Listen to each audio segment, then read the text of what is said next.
You're listening to KPFK 90.7 FM, Los Angeles.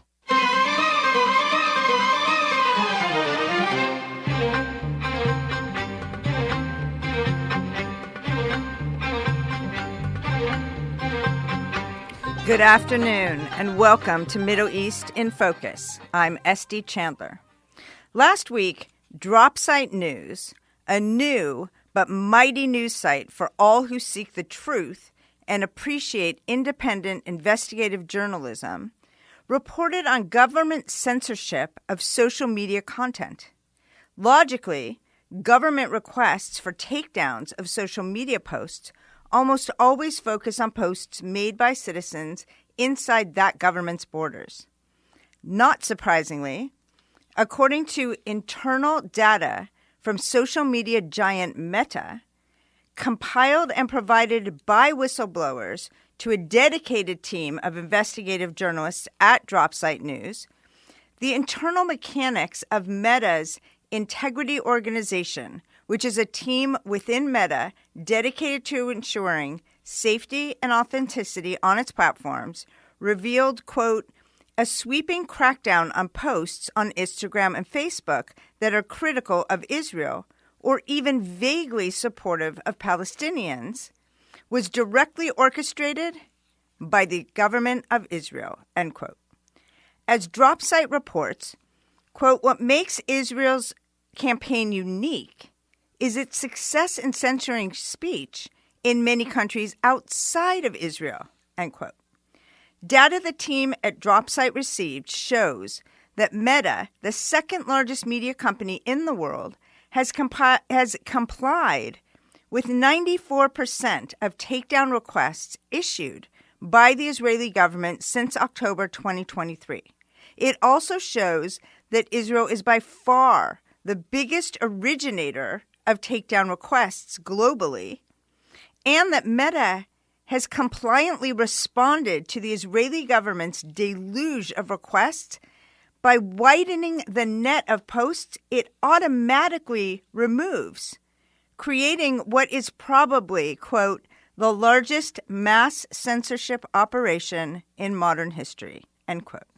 I am very happy to be joined today by two of the authors of the Dropsite News report titled Leaked Data Reveals Massive Israeli Campaign to Remove Pro-Palestine Posts on Facebook and Instagram, Waqas Ahmed and Nicholas Rodelo.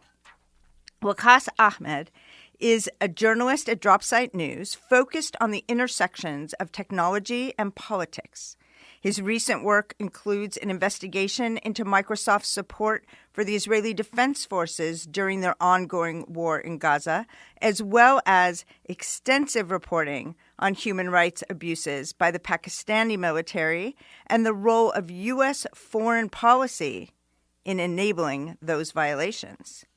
And Nicholas Rodelo is a data analyst and researcher for Dropsite News focused on the American far right.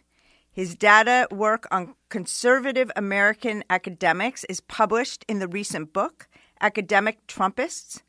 He previously worked as a data analyst in the tech sector, as well as a public policy simulation nonprofit, where he was focused on simulating the Special Supplemental Nutrition Program for Women, Infants, and Children, or WIC, and SNAP, the Supplemental Nutrition Assistance Program, which provides monthly grocery benefits to eligible individuals and families. And both of those programs are currently under attack by the Trump-Doge administration. It is truly a pleasure to welcome Nicholas Rodelo and Waqas Ahmed to Middle East in Focus.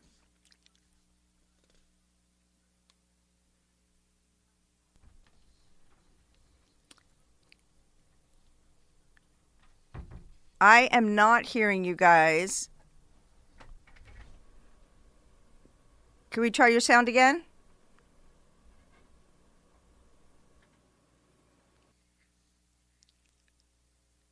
How about now?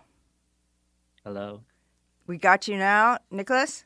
Can you hear this? Yeah, we got you now. Thank you very much to our control room. Perfect. Because Meta's takedown requests, or TDRs, allow individuals, organizations, and government officials to request the removal of content that they allege violates Meta's posting policies. The documents provided to DropSite for your report indicate that the vast majority of Israel's requests, 95%, are alleged to fall under Meta's terrorism or violence and incitement categories. Do the documents and data provided by the whistleblowers show who the individual users the Israeli government requests have targeted for takedown are? And if so, are there trends, and what could we learn from them? Yeah, actually, we don't have individual data. If whistleblowers had provided us with individual posts, that would also be a violation of like a lot of people's privacy. So we don't have individual data. We have compiled data of how many requests were sent and how many were accepted. And we see there's these 90,000 takedown requests that Israel sent to Meta, and they were mostly accepted by Meta. And that's like the crux of the story, the core of the story. Like for our listeners, I can, if you have time I can go over how the process of takedown request goes. So as an individual, if you're a user of Facebook or Instagram, you see a post, and if you feel that it violates Meta's policies, and if you feel that it falls under any category of hate speech or violence or terrorism, you report that post. As an individual, that post, once reported, goes to Meta's AI. So Meta's AI makes the assessment if this is likely to violate Meta's guidelines or unlikely to violate Meta's guideline. If it makes the assessment that it is more likely, it is more probable that it violates Meta's guideline, it gets taken down. If it makes an assessment that we cannot for sure tell that it violates a guideline or not, it goes to a human moderator. If it makes the assessment that it does not violate Meta's guideline, the post stays up, no action is taken. So once it goes to humans, these human beings may then make an assessment if it violates Meta's guidelines or not.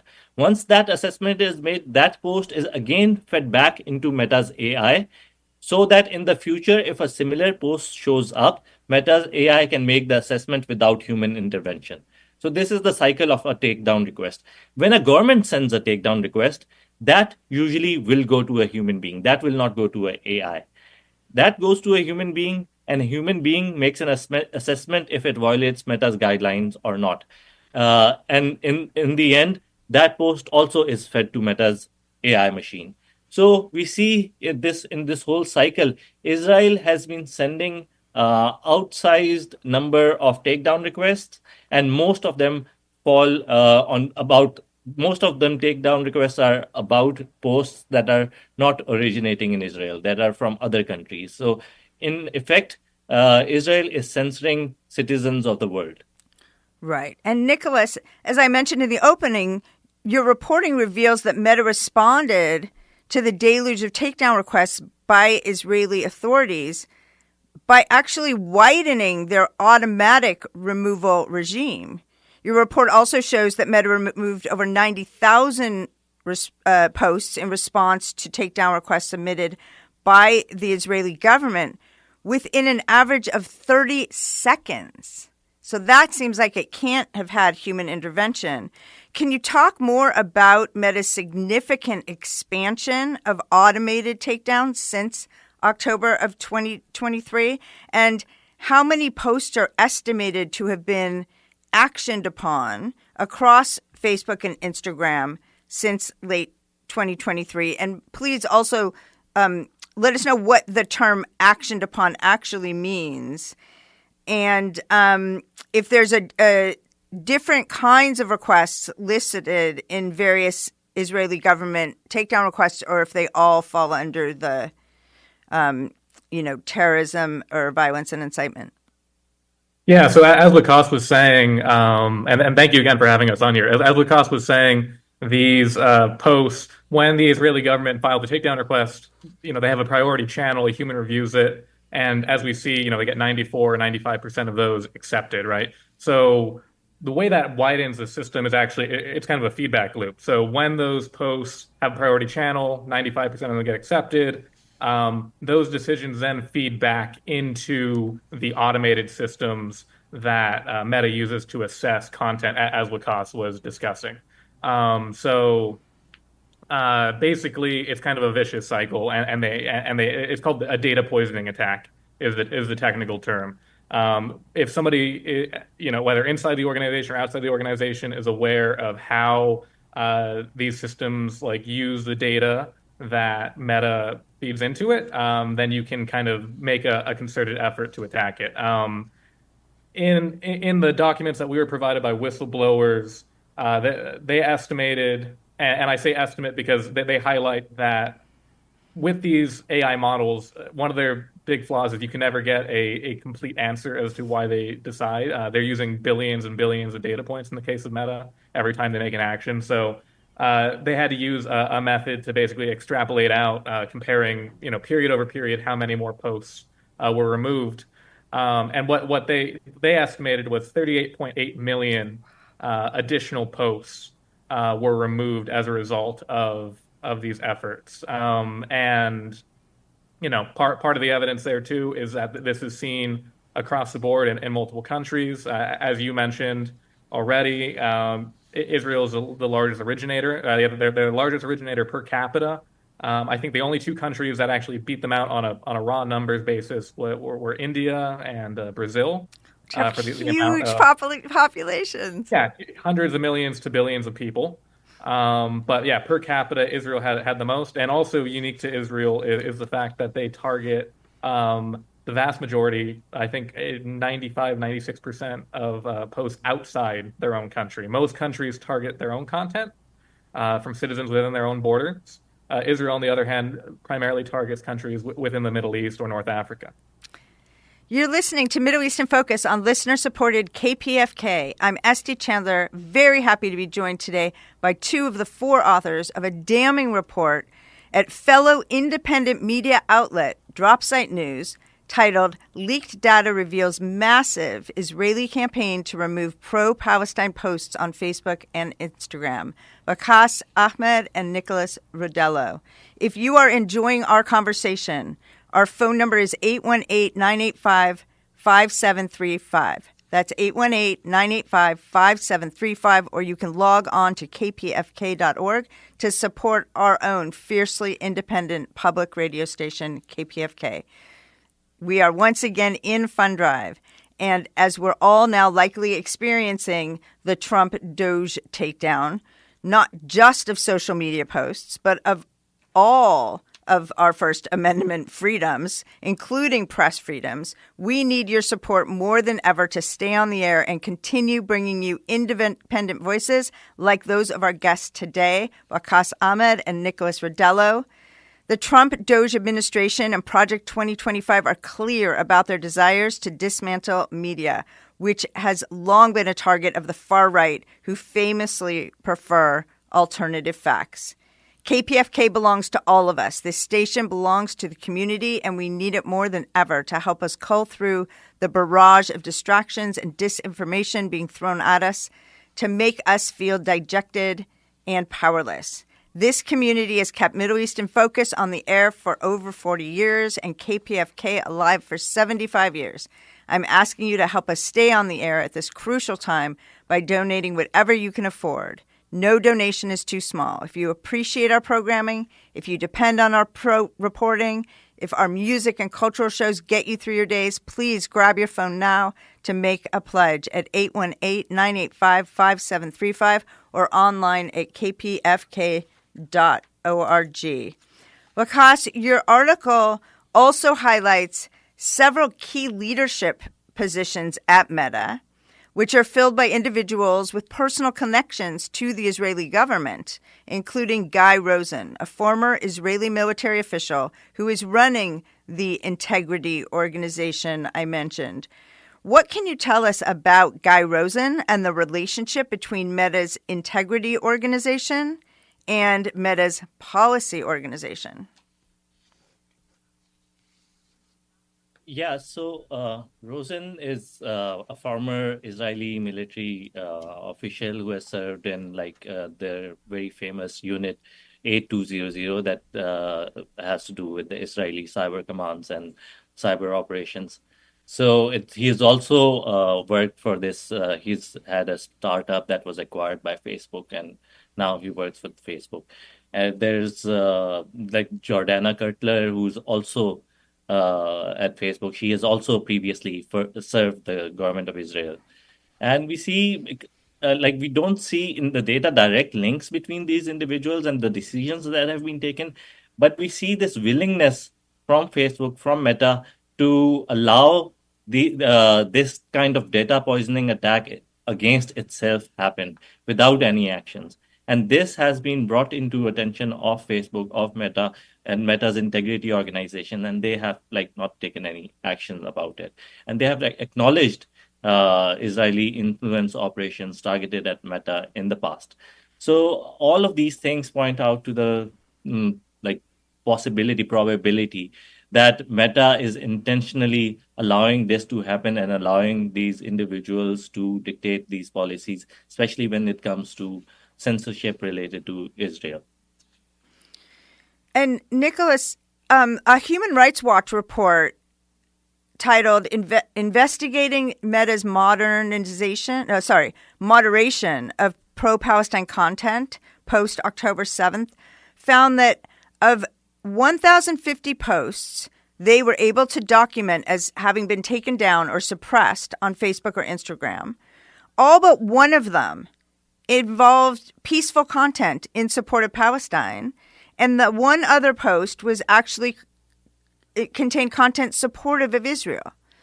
Were your sources within Meta's integrity organization able to confirm internal reviews of their automated moderation? And if so, what were their findings regarding to their accuracy in removing only content that did, in fact, violate Meta's policies? Yeah, so just as that report found it in Human Rights Watch, some of the sources we spoke to indicated that there's a process they go through. I forget the exact name they use, but it's basically like a sanity check. They pull down a sample of the posts that were automatically moderated every so often, and they review the decisions that were made to see if they made any sense. And if not, they can act upon that and edit the processes that they're using. In this case, around Palestine, specifically after October 7th, the sources communicated to me that there were multiple instances where they did such sanity checks, and they found that posts were being moderated, acted upon, removed, or otherwise, accounts being banned for content that had no violations at all. And I just, an earlier question you asked that I forgot to get to was, what does action upon mean exactly? So action upon can mean a couple things. It can mean when a post is first posted on the platform, it's removed immediately. That's kind of like the first round pass. It can mean that later on, when a user reports the post, the automated algorithms decide that it should be removed, or a human moderator decides it should be removed. Or it can also mean, in a more severe case, the content is struck, which means that it's removed, and there's also a strike in Meta's parlance that is given against the account. If an account gets too many strikes, the entire account is banned. So the sources I spoke to were saying that in their own internal reviews, that content was being not only flagged when it shouldn't be, but also it was often being given a more severe level of flagging that could lead to an entire account being taken off the platform. Interesting. Waqas, what makes the Israeli government's takedown campaign exceptional among all countries is its desire and success in, as discussed, censoring speech in so many other countries.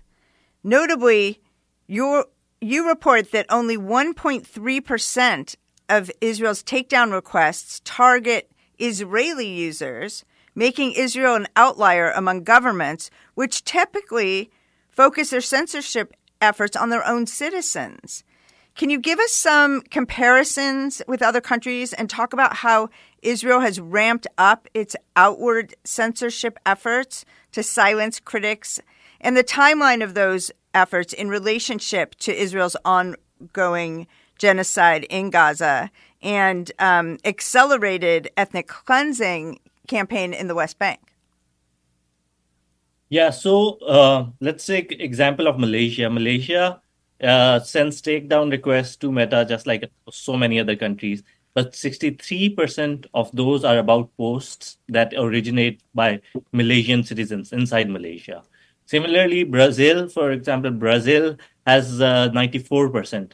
So 94% of Brazilian takedown requests would be content that comes from inside Brazil. Like Bangladesh is 51%, India is 66%, Indonesia 80%. And like these are mostly above 50%, like universally. Countries focus on things inside their borders. Now for Israel, it's 21%. Their biggest target is Egypt, 21%. Then after that, Jordan, 16%. After that, Palestine, 15%. Algeria, 8%. Yemen, 7%.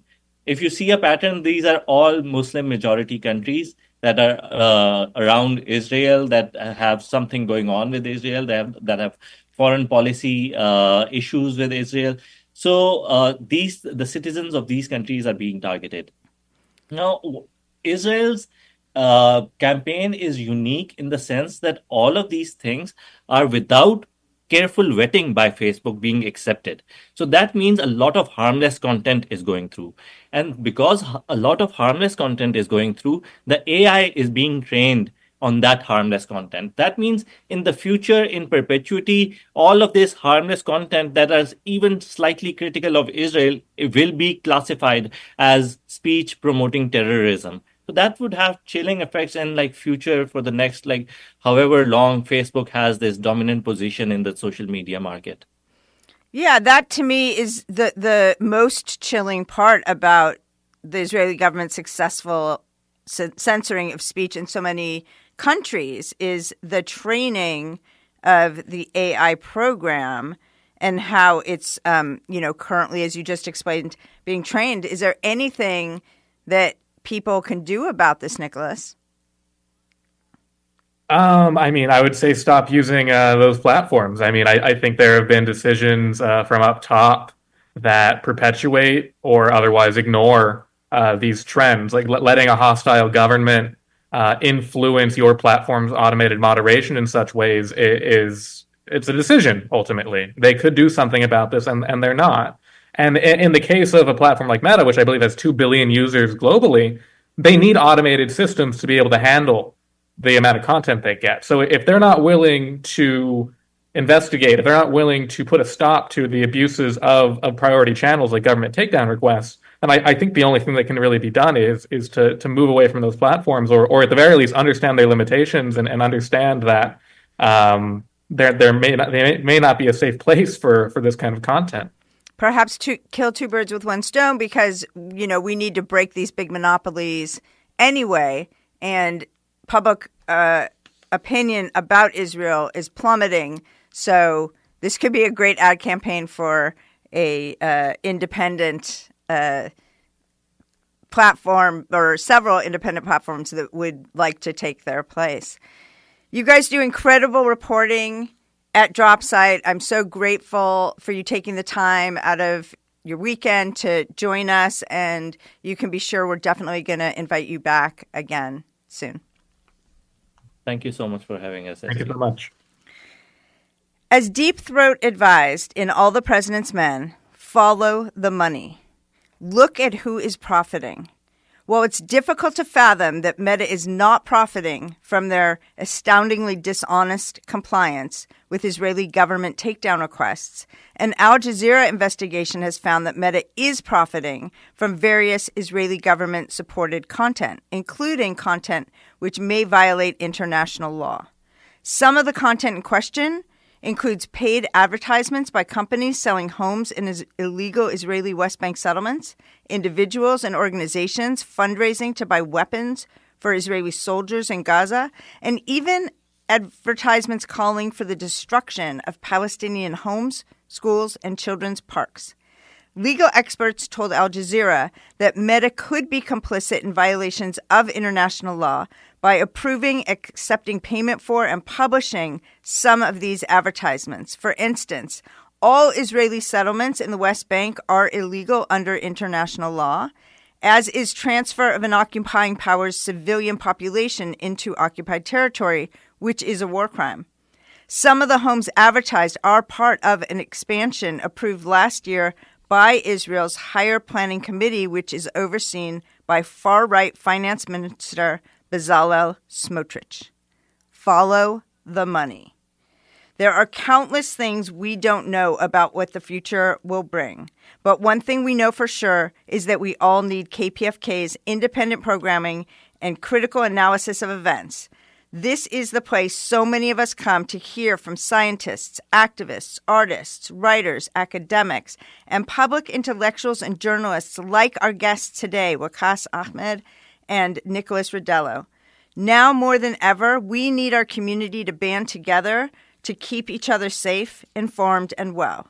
And we need our radio station, KPFK, to continue to widely communicate with one another and understand what is happening in the world around us, because we are all interconnected.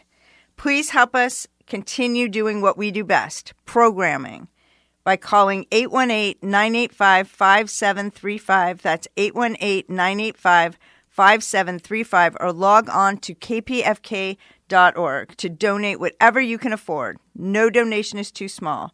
If you appreciate our programming, if you depend on our independent reporting, if our music and cultural shows get you through your days, please grab your phone now to make a pledge at 818-985-5735 or online at kpfk.org. Help us keep Middle East in Focus, Radio Intifada, Reggae Central, and all your favorite KPFK shows on the air. Once again, I want to thank our guests, data analyst and researcher for DropSite News, Nicholas Rodelo, and DropSite News journalist, Waqas Ahmed, who keeps his gaze on the intersections of technology and politics. His Twitter handle is @WORQAS. I also want to thank Ozzy for his production support today. Our theme song is The Overture from Summer Night's Dream by Marcel Khalife. For KPFK Los Angeles, I'm SD Chandler, thanking you for your continued support of KPFK and for taking this time to put the Middle East in focus.